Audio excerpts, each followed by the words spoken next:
সালমান শাহ মৌসুমীর প্রথম সিনেমা কেয়ামত থেকে কেয়ামত গত ৩২ বছর আগে সিনেমাটি মুক্তিকে কেন্দ্র করে বেশ আলোড়ন তৈরি হয়েছিল বাংলাদেশে। তাহলে ম্যাডাম ফটাফট এখানেই সংসারটা পেতে ফেলুন। এই সিনেমার মধ্য দিয়ে বাংলাদেশের একটি নতুন জুটি আবিষ্কার হয়েছিল। সবার প্রিয় নায়ক সালমান শাহ ও মৌসুমী অভিনীত সিনেমা কেয়ামত থেকে কেয়ামত। এই সিনেমাটি দীর্ঘ ৩২ বছর পর আবারও দর্শকদেরকে দেখার সুযোগ করে দিল বাংলাদেশ ফিল্ম আর্কাইভ।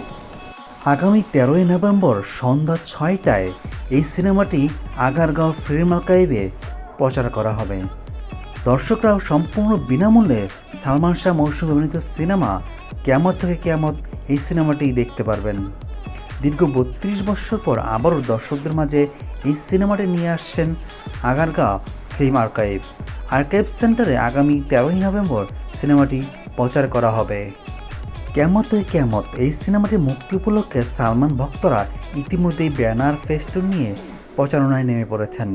তাদের প্রিয় নায়ক সালমান শাহ অভিনীত প্রথম সিনেমা কেয়ামত থেকে কেয়ামত দীর্ঘ ৩২ বছর পর আবারও বড় পর্দায় হাজির হবেন তাদের এই প্রিয় নায়ক। তাই তো সালমান ভক্তদের যেন আগ্রহের শেষ নেই। উৎসব আমেজ বিরাজ করছে সালমান ভক্তদের মধ্যে।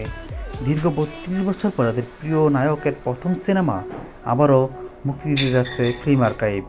সেখানে সন্ধ্যা ৬টা থেকে হলরুমে প্রদর্শন করা হবে এই সিনেমাটি।